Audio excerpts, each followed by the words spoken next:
Yeah.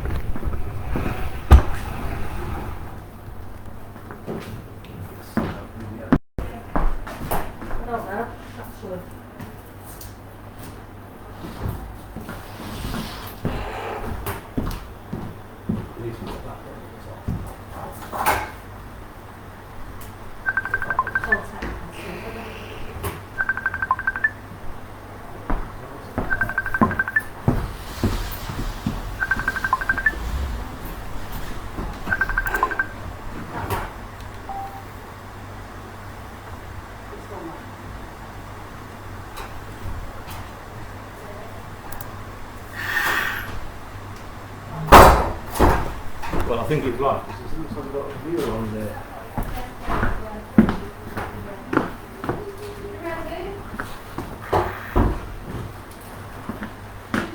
Brucey boy! Happy birthday!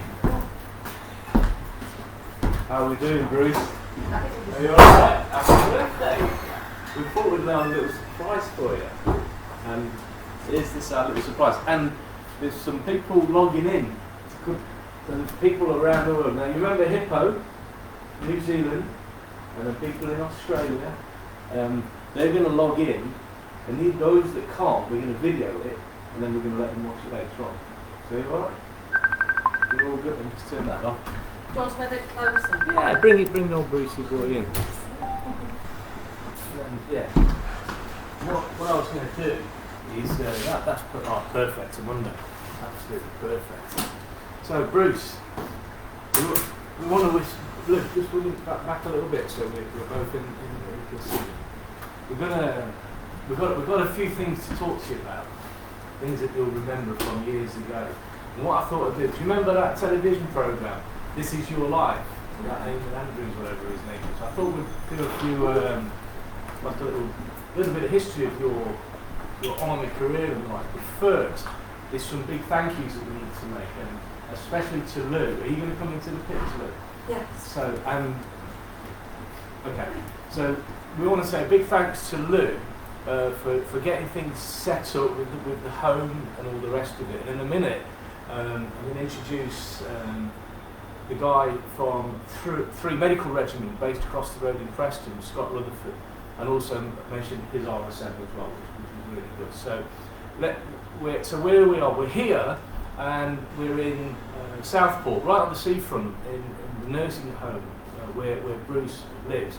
But what I thought I'd want to do is I want to share with you a few bits of history, if you like, about Bruce's army career, because I was there the day that Bruce joined the army, and Bruce served a little bit longer than I did, obviously. But we literally joined the army as little kids, and Bruce left as a major. And let me just show you this little board that's been put together there by Lou's daughter, which is absolutely fantastic, and it shows various stages of Bruce's handsome career, if I must say so myself. Bruce always was the most handsome man in the group.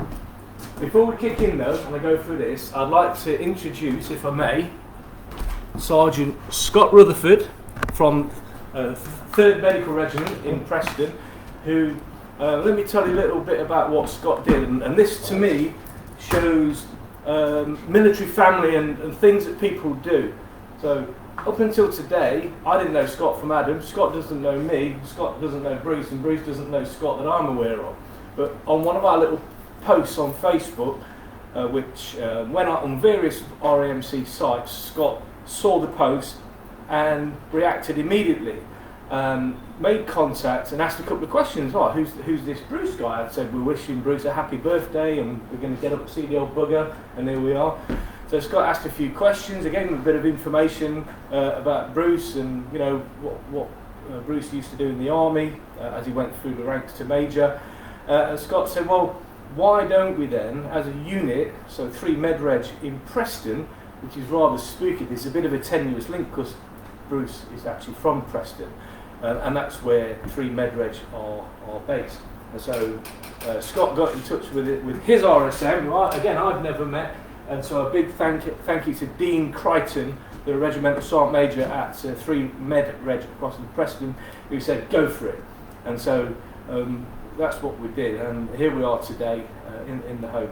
Now, I think to kick off, what we'd like to do as part of the thank you, the Med Regt have got a little presentation for Bruce, which we'll give now, and we'll help. Do we need some help him to open that? Yeah, and we'll help you to open that. So, Bruce, this is from all of the officers and other ranks, and over to you. So, obviously, hearing that you are part of the RAMC family, because once you're RAMC, you always are RAMC. Okay, we wanted to just put a little something together for you as a little gift from us to you on your birthday. Okay, this is from officers in all ranks from 3 medical regiments. You start, mate. Thank you very much indeed. Thank you very much. So, Bruce, I'll help you open this. If it's good, I'm having it. I'll leave you the paper. It's a repurposed box, so it's not what's in the box. Yeah. So let's get this open for Brucey boy. Oh, make sure we keep that. That tells us who it's from. So from 3 Med Reg, in your hometown of Preston, Brucey.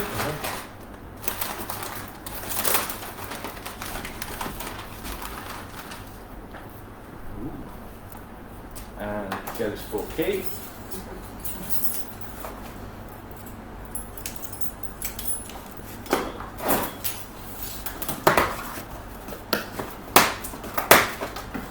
And this is for Brucey boy, a nice little beautifully wrapped gift. Now, interestingly enough, look, there's 2 boxes in here. Do you want to explain the tie, if you could, while I open this other box? So the tie is a regimental tie. So you see the colours differ slightly to the core tie that we have. But this is a 3 medical regiment tie. Thank you very much. And here, let's make sure this gets in the picture, is a wonderful, absolutely beautifully made 3 medical regiment plaque. And that's for you, look, Bruce. 3 Med Reg. That can go on your wall in your room, and then next time you get your visitors, you look nice and smart, you'll be able to wear that tie as well. And that's a nice thing, eh? Thank you. Seriously, that's very welcome. You're a star, man. Thank you, and to all of your guys and girls in your 3 Med Reg, thank you from all of us here. What I was going to do very briefly now, I don't want to harp on too much, is there's a couple of other little books that we've arranged. So. This book, plug out for Brian. Look, so Brian and Wood, holder of the Military Cross. What he's done, his book Double Cross was made into that famous telly program Danny Boy. You might have seen that. But we've got a signed copy to Major Retired Bruce Duncan. Happy birthday, Bruce! And then that's signed there, and that's the Keep Attacking brand that you will see everywhere. And so, Brian, thank you so much for that. That's the book there.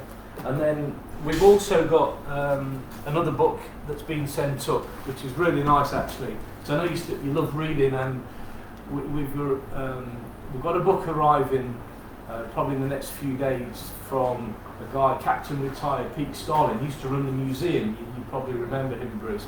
And he's written a book all about the VCs, all of the Victoria Crosses that the Royal Army Medical Corps have got, and we've got a nice signed copy of that, and that's coming up to you very soon. So can I tell a couple of quick things about Bruce's history and the services? I think it's really important because Bruce had a great army career, and for the people watching now, you can see the numbers on there. Thank you, and for those that watch later. Bruce joined the army as a very fresh-faced. I'll show you the picture in a minute. You didn't look old enough to be in the army when you first joined. You only looked 6, and that was on the 7th of September 1982. We both joined on the same day, and we went down to Keogh Barracks. Bruce went down on the train from Preston, and was really like amazed because he'd left Preston, then he suddenly found indoor toilets, electricity, all those things that they've been deprived of as a kid growing up in Preston, and then suddenly to have all this bright lights and you flick a switch and the electric comes on. Wow, that was amazing. And then after that, but we did 2 years in apprentice college, and during that time we used to play a lot of basketball together. And both Bruce and I went on to play core level basketball, which was really good. But Bruce was a brilliant sportsman. So not only core level basketball, core level cricket, very, very good footballer, and an all-round, proper sportsman. And I hate to admit it, he was actually quite a smart soldier and a good soldier at the same time. Yeah, he was smart. So we then went into Army Environment Health. So we both became drain sniffers, and we went into Army Environment Health in 1984. And then our sort of paths started to separate slightly. Bruce went off to Cyprus, I went off to Germany, and we came back again a year later for our training courses. And then Bruce decided to have a career change and went off and joined the Adjutant General Corps for a while. And then Bruce came up with a brilliant idea. Wherever there was the best posting in the world, I'll have it, thank you very much. And so from Cyprus to Shape, Mönchengladbach, ended up in Belgrade at the embassy in Belgrade. Some really high profile, really, really good posting, which Bruce excelled at. So in the AGC, Bruce was a clerk, Shiny Arse pen pusher, we used to call him, but it's true though, isn't it? And he did really, really well, and worked his way through the ranks. And then back end in the late 90s, Bruce was at the Belgrade embassy with working with Colonel John Crossland. Remember John very, very well, and the details of which remain secret to this day, but they were involved in something that resulted in them being awarded gallantry medals. And so the Queen, Bruce, was recommended by Colonel Crossland to get the Queen's Commendation for Bravery, no small feat in itself, and to be recommended by a guy like John Crossland, who was one of the senior officers of the Parachute Regiment in the Falklands War, who went on to do serious Special Forces operations and some brilliant work as a key literally a Special Forces soldier. To be recommended for a bravery medal by a man of that stature is quite something. And it's on Bruce's medal rack there, and something that Bruce is justifiably proud of. So yeah, that brings us full circle. Then Bruce then eventually left the army as a major. Yeah, Major Bruce Duncan. And he's had an illustrious career. And what I'm particularly chuffed about today is, see Bruce here. It's got, there's a mantra of two mantras worth mentioning actually. Well, one that I've taken from Brian Wood from his book, and it's keep attacking. It doesn't matter whatever goes wrong, whatever life throws at you, you work your way through it and you keep attacking. And Bruce has that mentality. And we all get stuff thrown at us. Life's not always easy, but you do the best you can, and that's what Bruce does. So that's great. And how good to see him here on his 56th birthday. He looks about 20 now. He looked 6 when he joined the army. He's now 56. He looks about 20. So for those of you who are watching now, thank you. And thanks to everybody here in home, everyone from Med Regt and all those who send cards and books that are arriving, and the messages of goodwill that will follow this as well. Because not everyone can log in now. There's time zone implications as well. Good friends of Bruce's, worthy of noting here, who may or may not be watching now. We've got Hippo in New Zealand, we've got Stevie Walger, and many others, Jim Mackland, and others in Australia. Then we've got Stevie Hallam in Thailand, and there's people spread all around. Stevie Hallam, yeah, he'll either be watching now, or he still owes you a fiver, doesn't he? Forgot about that. Sorry, Steve. You can send it to me and I'll make sure he gets it, don't worry. So yeah, so all those names that we've known literally since we were little kids are still out there, and I think importantly in closing, people still care. Everyone loves Bruce when he was in the army. I've never met anybody with a bad word to say about Bruce in my entire life. A true gentleman, an all-round good egg, and if I do say so myself, I taught him well at basketball, and he even learned to play basketball pretty well. Thanks everyone, see you later. Thank you, that's brilliant. That was lovely. That's ended. you.